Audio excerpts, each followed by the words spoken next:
going to be analysing what we have learned in sporting examples. So a sporting example that represents interplay between the energy systems is a 200-metre rowing sprint. At the start of the race, in the first 8 seconds, the athletes are accelerating to their top speed, which is being dominated by the ATP-PC system.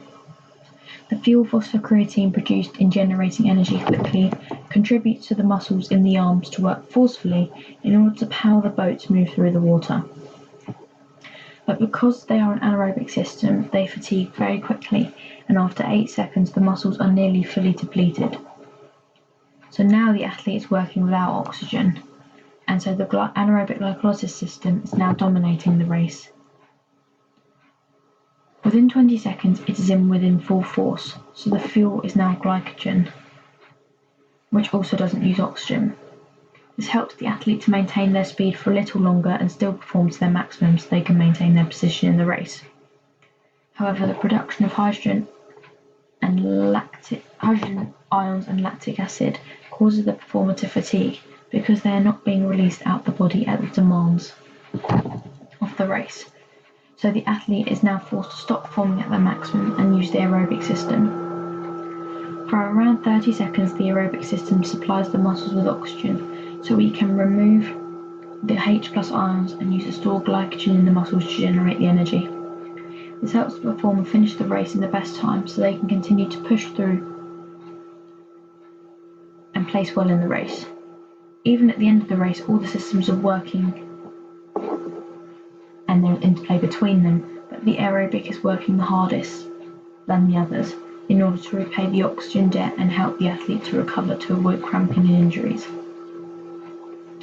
In maximal sports like shot put, the athlete will be driving power for a short period of time and would need to work forcefully at their maximum. This is an example of an anaerobic sport.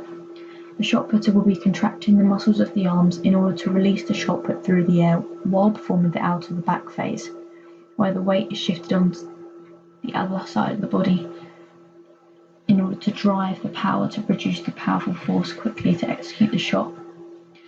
This sport would rely on the ATP-PC system because it has such a short duration. The PC system can produce the energy needed and it wouldn't require oxygen. Contrastingly, with a tennis serve, if the players were rallying, they would fatigue quickly because they are trying to move at their maximum, and because of this, they are using their anaerobic glycolysis system.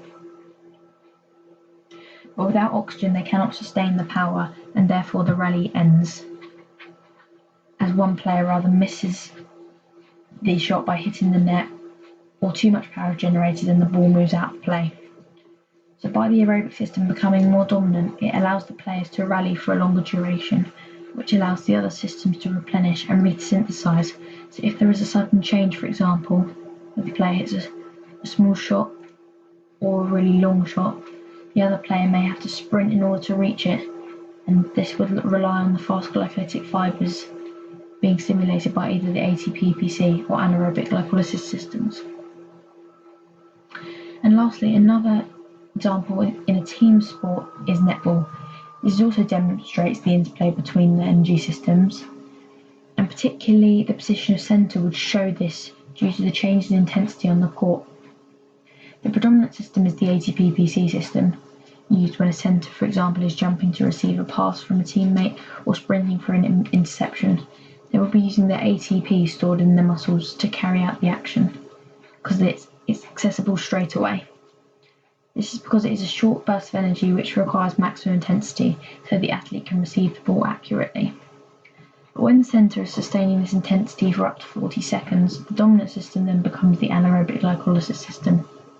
So this is, for example, if the play is prolonged, as an interception from the opposing team has caused the loss of possession, so they have to play a more defensive role and work back towards the court, dodging and marking to try and intercept the ball back again.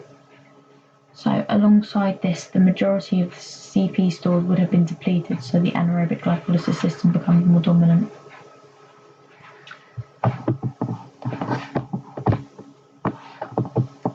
And here are my reference lists from where I got my information from in order to make my presentation. Thank you for listening.